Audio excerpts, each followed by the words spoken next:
Episode 2, All the Smoke. Welcome back, myself, Dak Jack. Hope you guys enjoyed episode 0 and episode 1. About a week and a half into the season, and I couldn't be more excited, man. Just getting started, baby. Just getting started. It's gonna be fun. Zion is about 6 weeks out. We found out, about a week and a half ago that meniscus. Not surprised at all. I wouldn't be either.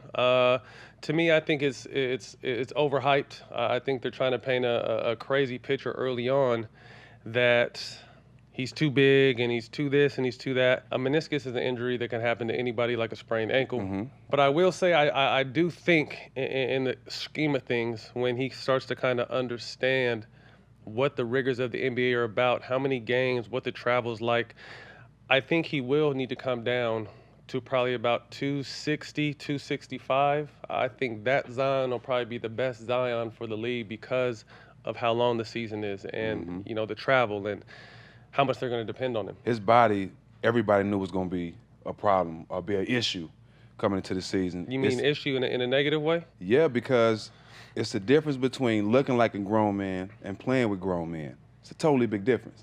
He was bigger than all the kids, but the wear and tear, the wrestling with those stronger guys, the court is way more open in the NBA. So he's going to get easier dunks in the NBA than he did in college because he's playing with better players and make better plays for him. So I knew his body. I knew it was a plus that he was big like that, but I also knew it was a minus too because not having a muscle structure type body and being such an athlete, I knew somewhere down the line he was going to have some problems before he lost that weight. You know what I'm saying? I knew he was going to be a point where they was going to have to force him to lose some weight. I wish it wasn't an injury because I wanted to see him, but I knew it was going to be something like that was going to happen for him to have to lose, or force him to lose weight because he wasn't going to do it on his own. But it's not like, when we say like weight, it's not like he's fat or out of shape. He's just a big-ass kid. But when you get in basketball shape, like LeBron's huge, but he's lean. He still got a lot of baby fat on him. He got a lot of baby fat on him. But I think that also comes to what were you doing in Eaton at 19? We got to remember he's still a teenager. You know what I mean? So I think him coming into the league and understanding what the league is about, I think that maturity and having more of an understanding. Like I said, I don't really like it. It could be some baby fat, but he's just a big kid to me. He's from the South too. We eat bad in the South. I can imagine. 10 pounds of crawfish, boudin, fried pork chops. I want some of them right now. Yeah, go ahead. Lick that shit real quick. That shit got you excited. Yeah, it's all right. You all right. But like I said, I think with experience, maturity, changing his diet and just having a better understanding of what the game is about. But I think this kid is going to be fine. In the long run, he will be. I had a similar injury in 2010 with the Lakers, a meniscus where they had to take 30% out. And I think the biggest thing coming back is obviously trusting it. I think it's going to take him some time to kind of trust the knee, although I heard he's had 2 prior surgeries on his knees, so he's kind of all that's coming out now. I think it takes us to a deeper story to where I think kids are playing too much basketball at an early age. But it's a catch-22 because if you don't work out and you don't play, you get behind the 8 ball. You definitely see results. I'm coaching my kids, and they're about to be 11, and there's kids that work out 4 to 5 days a week, and obviously they're more skilled and talented. But to me, I want the twins to steadily improve and peak at the right time. To me, there's no point in being the best 11, 12-year-old, 13-year-old. You want kids to be kids, too. Exactly. And I think that's what's lost in the mix is today parents, and sometimes it's the kids want to do it, too, but they're, they kind of get that tunnel vision. And they're forced, I don't want to say the word forced, it might not be forced, but guided into just locking in and almost making it a job at an early age. It's kind of crazy that you try to put that work hard, you have to do this mentality to a kid that's from 8 to 14 years old. I think it really makes no sense at that point. You got to let them be a kid. You got to let them understand how to be a teenager. You got to let them go through puberty. You got to let them, go through all the things. They got a lot of shit to do. Yeah, got a lot of shit to do. I think when you get to the point where a kid gets to the 11th, 12th grade where they can understand what working is, understand why he's putting in this work, and the guys that he's competing with, what they're doing, they'll understand it then. But at that age, from middle school to 10th grade, it's hard for them to really comprehend. It's too much, too fast, too young. You know what I mean? Like when we were growing up, we played outside, we did other shit we weren't supposed to do. We had fun, we were kids. Now kids, if you allow them to be kids, they get behind the 8 ball. You know what I mean? So I think it's a steady line of, slowly applying, working out to them and understanding and discipline and with just let them be kids, because we were talking about this before the show started today. Like, I didn't work out, and obviously I made my way, and I understand what I was in the NBA, but I didn't work out for the NBA until I was in the NBA. Right. You know what I mean? I played football, baseball, basketball, track in high school. Besides that, I was doing whatever I was doing, so it was never a time where I was like working out for a particular sport because I was always in another sport. Now kids are working out, like I said, 4, 5, 6 days a week at a young age, and I just think eventually these kids are going to burn out. I wasn't working out for the NBA till NBA had practice. I didn't do nothing until I walked into an NBA practice facility. What were you doing during your Chiefing, downtime? partying, rock starring. You know me. You always been a rock star. Sometimes gang banging. You always, already know. I was part-time, all over the place. Part-time. Part-time. You wasn't full-time. I was all over the place, though. Part-time. No, but like I said, now it's just a different time. You It's know a what I mean? different time. And unfortunately, leading to Zion, not saying that the wear and tear, this is the reason, but it could be. You know what I mean? Kids are playing 50 to 60 games. Sometimes some kids are playing on 2 or 3 AU teams during the summertime. A teenage kid should not, especially a kid in middle school, should not have a trainer. Right. I understand teaching them the fundamentals, you know what I mean? But they can't really comprehend what they're working for and what working means. Yeah. When they can get older, like I say, 11th, 12th grade, then I understand around that time they can understand who they're competing against, what they're working for, and what's their goal. As a teenager in the middle school, you don't know what your goal is. You don't know where your life going. So a lot of that stuff be for other people. You know what I mean? And that's not fair to the kid. You gotta let kids be kids, man. Parents vicariously living through their kids to, push them to something to make them be great. I think for a financial gain. Right. Some of them not even really thinking about their child. They're thinking about it for a financial gain. Ask your kid how they feel, if they even want to do it. But if you think about it, I mean, like I said, we're talking about all these games and how talented kids are, because kids are real talented, yes. Coming into the game this year. But I really feel like if they're fortunate enough to be those 1%ers that make it to the NBA, all these younger players in the last, maybe 8 to 10 years, the top picks have had lower extremity injuries. Too much basketball. You know what I mean? From Ben Simmons to Joel Embiid, Anthony Davis, Michael Porter Jr., Greg Oden, Blake Griffin, Julius Randle. You know what I mean? And they're that next generation. There's where it wasn't as publicized, so to speak, but those kids started playing a lot of AAU. You know what I mean? So once you get to the league, it's just like, okay, now we really got to play. You know what I mean? And although they're young and they can bounce back faster, I just really feel like there's a lot of wear and tear on these kids at an early age, and it's unfortunate. It's a crazy system that, like I said, if you don't do it, you don't stand a chance. But if you do it, it's almost like it's going to be a burnout. And the only way to figure that out is make sure everybody's doing it for the right reason. This is what the kid wants to do. Okay, Dad, I'm serious about this. Can you get me a trainer?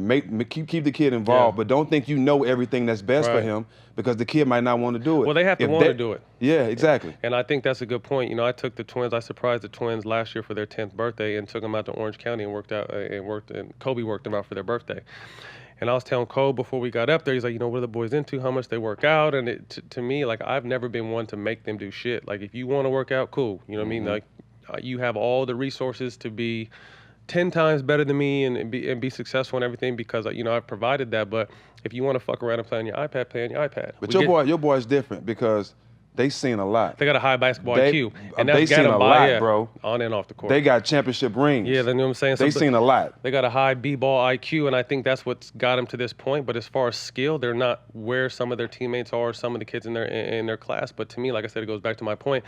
Until they were ready, I wasn't going to force them. You know what I mean? And right when we walked to the gym, these little motherfuckers are playing on their iPads, and then they see Kobe and lose their mind because it was a surprise.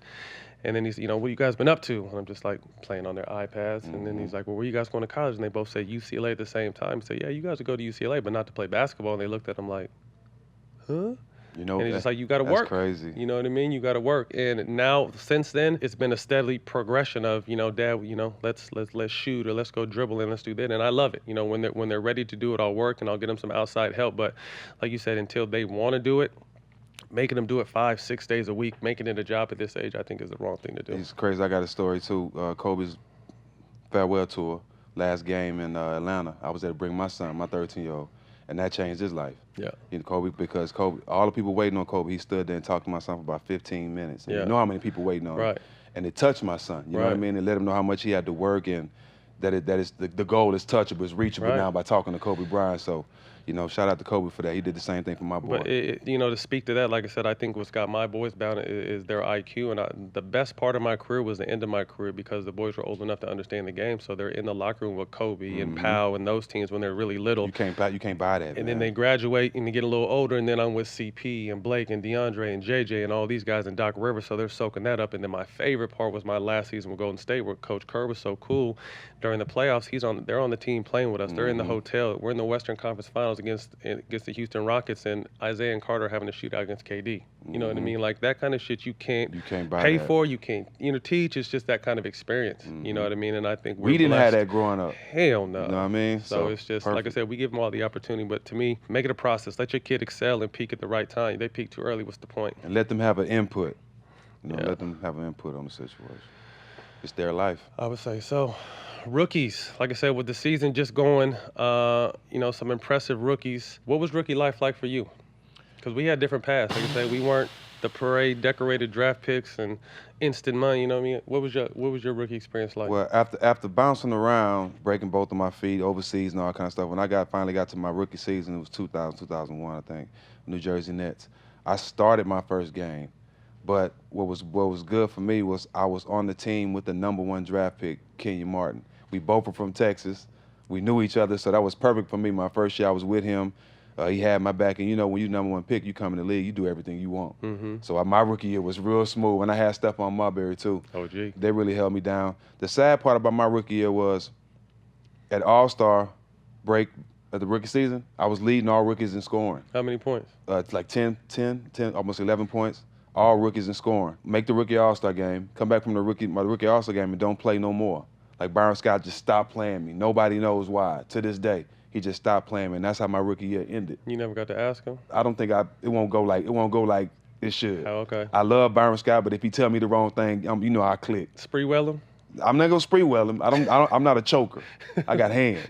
You know what I mean? I'm not a choker. but I never understood it. I never asked Byron. You know what I mean? I seen him. But and the reason why I never asked him because the next year I went to San Antonio, ended up beating him in the finals. So it wasn't no need It was to. good. It's a process, man. You know, coming into the game, people think once you get here, you know it, you make it, and it is what it is. But there's just such a learning curve in the game as a rookie to your second year, to your third year. I kind of feel like people know how to play basketball, obviously, but you don't understand the NBA game and go into like your third or How to be a fourth professional. year, right? And that's on and off the court. You know, my experience was some of the years bouncing around, you know, and then finally getting a chance with the Clippers in 2003, 2004, and just realizing like it's either me or them. So I'm gonna have to do whatever it takes to stay. You know what I mean? And I think we had the same attitude. Right. Regardless. That's why I kind of like low key fuck with you. You know what I mean? So, You all right. like I said, it was either me or them, and it was a similar path. You know, we had to. We never really got to to exhale. Like it was always a grind for us. We always had something to prove. Oh yeah, I mean every game was an audition for your team and the rest of the league. You know what I mean? So every night you had to go out there and play like it's your last. But all right, with Zion down for about 6 more weeks, you know, gives us a chance to touch on some other talented rookies. You know, there's a handful of them. Like these kids are coming in ready to play more and more, and I think that's too because the league is younger. You know, there was always used to be a learning process, and do you throw them to the fire early? But I think but that's back when there was a lot of veteran, you know, 28, 29-year-old guys in their 30s. To hear that Steph's the oldest player on the Warriors at 31 is crazy. Right? You know what I mean? But I think it's like that's a shift in the NBA, and it's allowing the league to be younger, so that the incoming rookies are more suitable to play because they're playing against younger guys. So, you know, someone like John Morant, you know, someone I really like, someone that's very skilled, kind of came out of nowhere into the draft, but a real leader. Super confident. Love it. But a quiet confidence. You know what I mean? He just goes out there and gets the job done. And he's someone, to me, it seems like he can do whatever needs to be done for the team, whether it be score, whether it be an assist. He's all around, you know, he's a solid shooter. He's a 1-2, a solid 1-2, an NBA 1-2. 10 more pounds, 10 NBA pounds. Yeah. He's an all-star. Who would you compare him to in the NBA now, for people who don't know him? That's tough, because I would say explosive. He's super explosive, does a lot of things with the ball. But he can shoot. He can pass. Yeah. I would say he reminds me of a thinner Russell Westbrook. I was thinking Russ, but to me, more advanced shooting than Russ had. Yes. You know what I mean? But Miranda's a monster, can attack the basket. But like you said, Russ was bigger and stronger. You know what I mean? Morant is little doing Russ that. getting bigger. Yeah, you know what I mean? So you're not going to be able to hit the ground too many times at Morant's size. Right. But game-wise, Game, similar to explosiveness, and Russ. he's going to be scary. You know, someone like R.J. Barrett, who coming into the draft, you know, at the beginning of last college season, he was the, you know, I think unanimous #1 pick. You know what I mean? Everyone thought RJ was going to be the #1 pick. Zion kind of stole that light during the season, but to me, he's NBA ready, body, can do a little bit of everything. Kind of reminds me of a Lamar Odom type.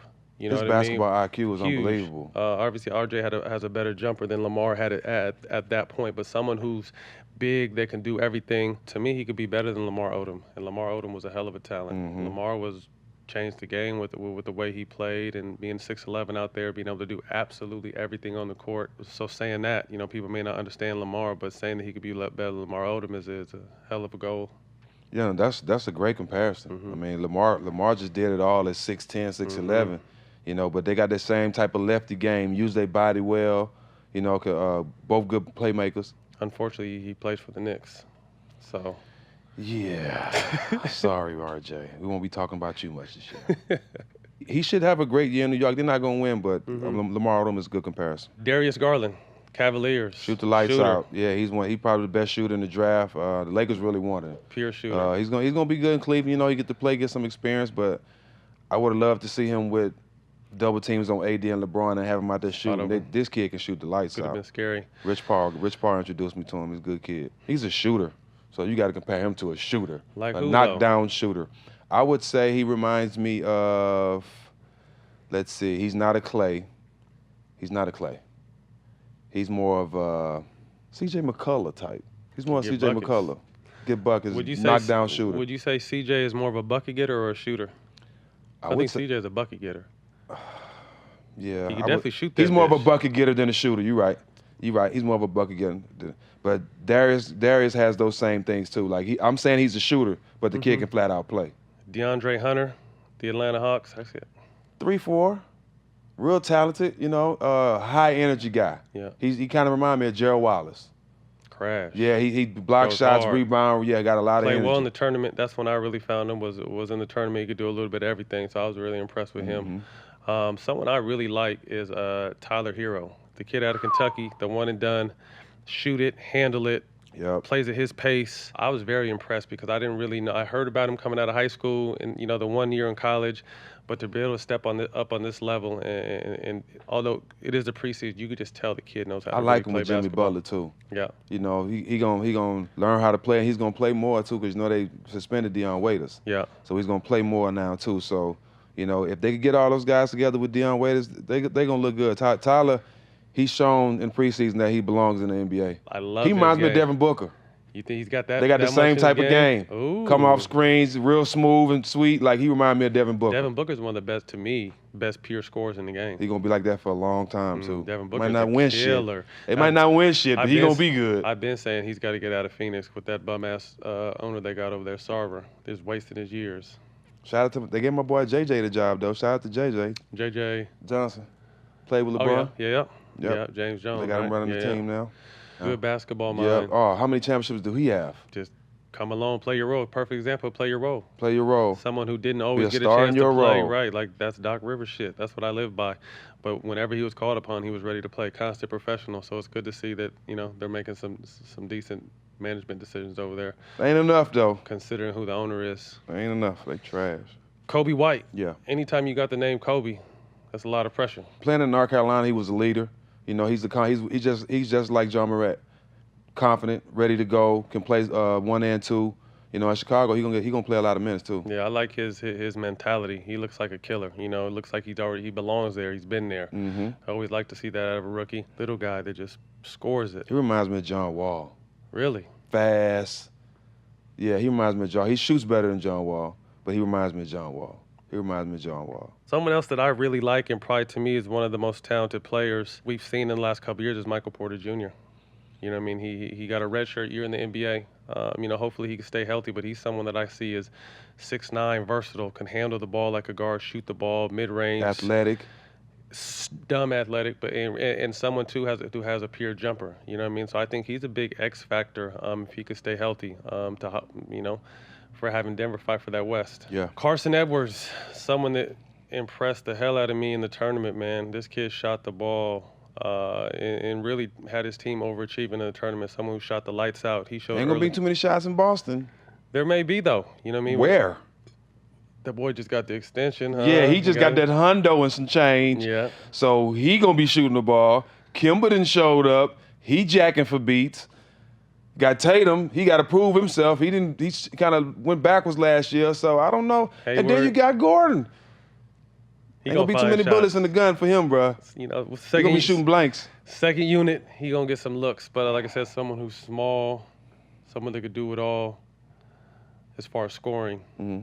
It's tough for little guys to make a living, but now that it's more of a less of a physical game and more of a, you know, spread open skill shooting game, you know, he fits in the game although he's small. I don't know him. I Last know small him. guy that was just drop dead cold to me, Earl Boykins and Nate Robinson. That's the two Nate small was a guys killer. that would just get buckets on anybody. Yeah, both of them. Both of them. Nate was a killer. Still is.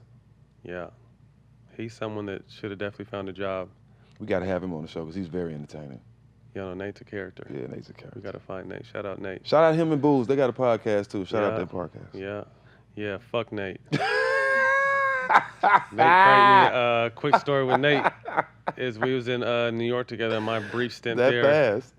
And we were just going back and forth. And this motherfucker put some kind of itching shit in my tights.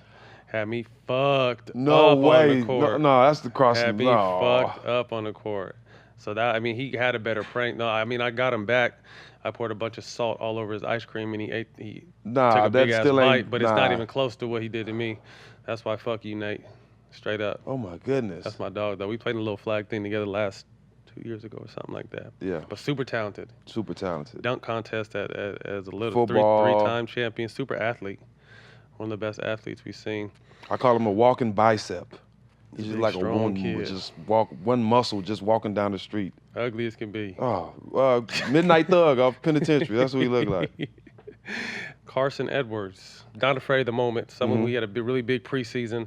So I'm looking forward to him, you know, obviously soaking up game from Kemba, and someone who is a smaller guard like himself really learn at an early age. And I think that's something that's really important for rookies is finding that veteran leadership, or if it's a young team, just finding someone who has experience and really, like I said, learning the game, because a lot of these kids are very talented, but it takes some time to learn what it's supposed to be like to be a professional, on and off the court. Experience is always the best teacher. And I think, too, is where the game has changed is when we came in the game, there used to be the OGs, the vets that would put their arm around you and talk you through things, help Who you was it avoid for you? pitfall. I had Chris Webber. I had Steve Smith. Yeah, so, you know, just two Detroit dudes, you know, the great dudes, and kind of saw how they moved on and off the court. But I really feel like the game has lost that. Now I feel like it's such a competitive atmosphere that if an older dude puts his arm around a younger dude, he doesn't, because, you know, they could be competing for minutes. Right. And I think that kind of the OGs on the team and kind of like the mentors, it's a dying breed with this new generation, because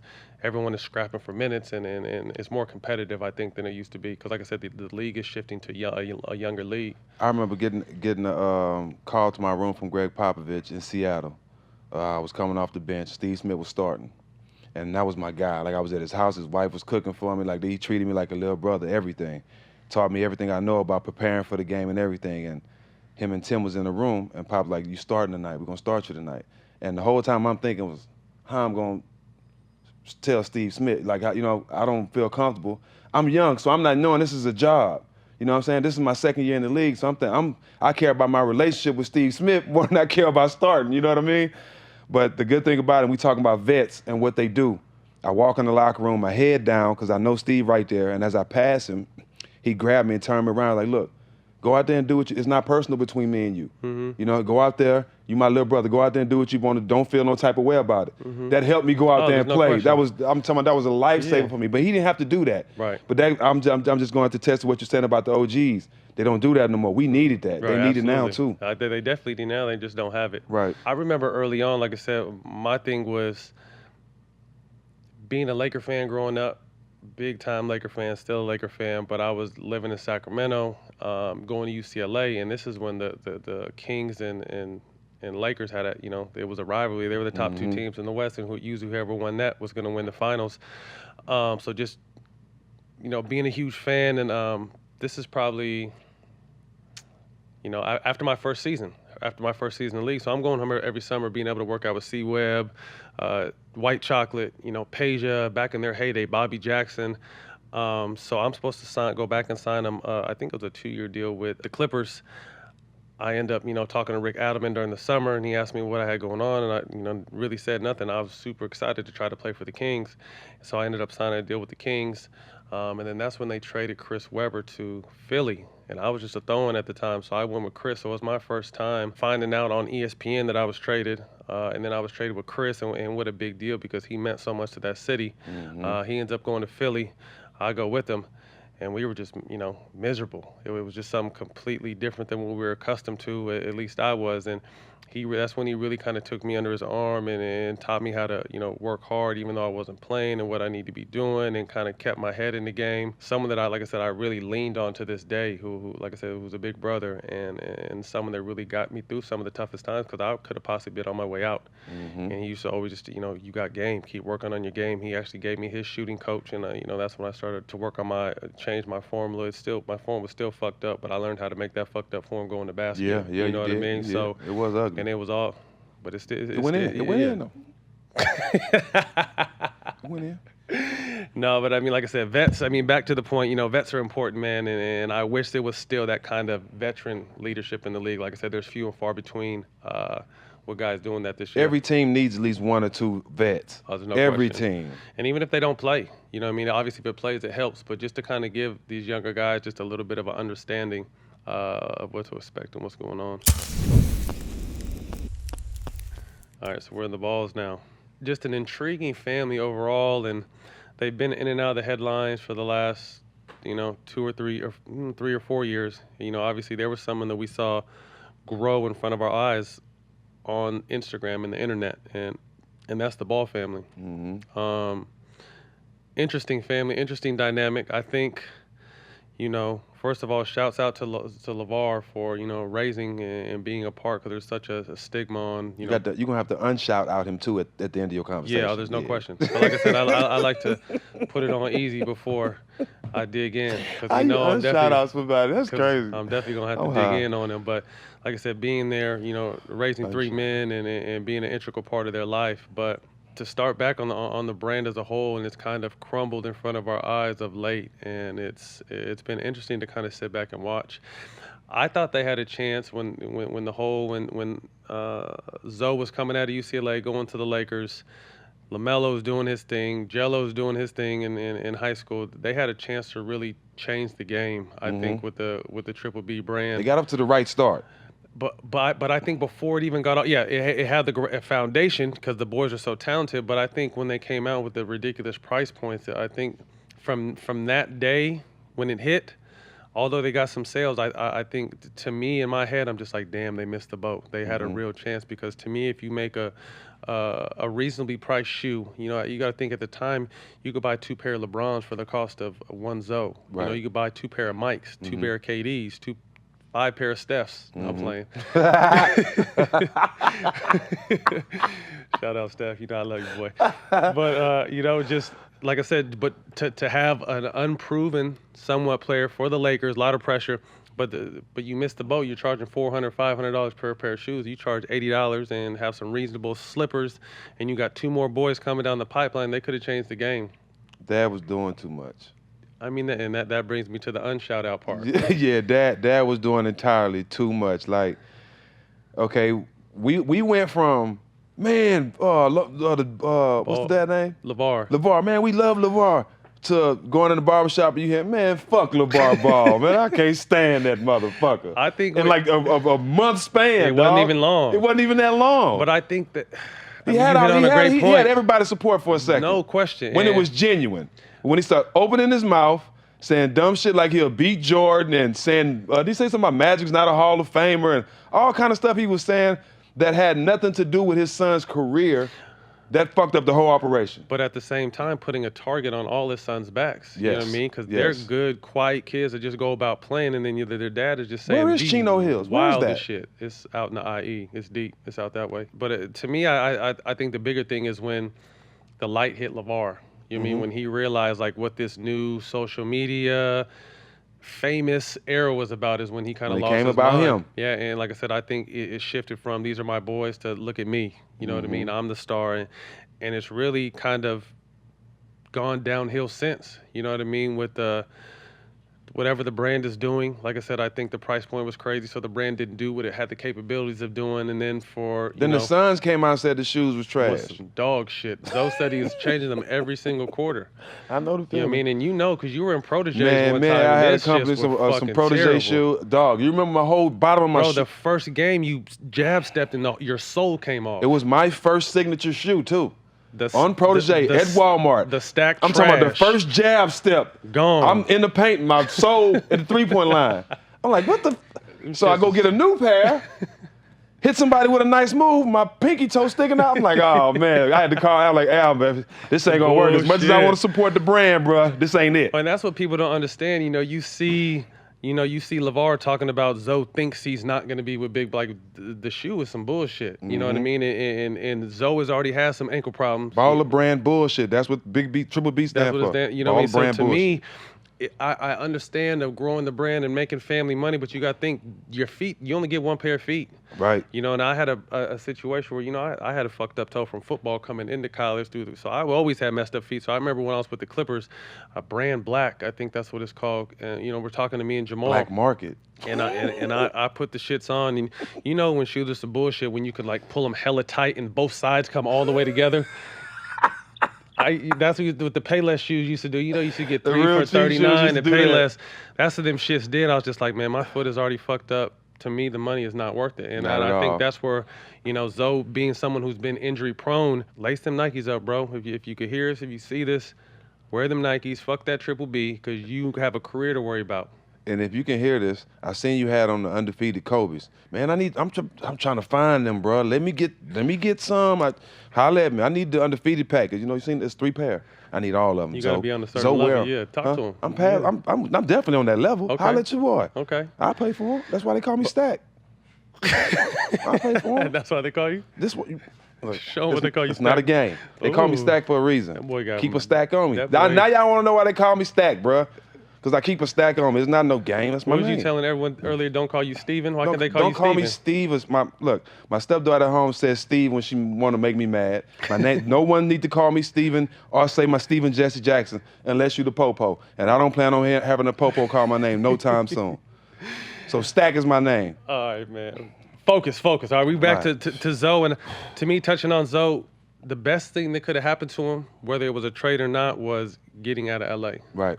You know what I mean? I think it's unfortunate to see, and we don't know the insides, but from the outside looking in, it really looks like there's a conflict of, Zoe want to be his own man and Lavar trying to hold on like you're going to do this family brand thing. But like I said, to me, Zoe is very talented. Your dad cannot be speaking against your organization in the media, bro. Oh, no, come on, man. How are you doing what's best for your son when you're talking down on the organization he's playing for in the media? Talking bad about the players, everything. You went from the father that everybody loves to the father everybody hates. Like, shut the fuck up. Yeah, like, Sit come on, back, bro, sit down. stop, It's bro. not about Your you. son is talented. He got a great opportunity to play at home in LA for the Lakers, and you want to overshadow it by the things that being you you. want to say. Yeah, Right. that's terrible, dog. That's terrible. And I think they got one more coming down the pipeline. Who could possibly be the number 1 pick? Listen, I think as all hoopers, we need to come together and hire a security team to keep Lavar away from the youngest son. Because the youngest son is the one. He got okay? game. He got game.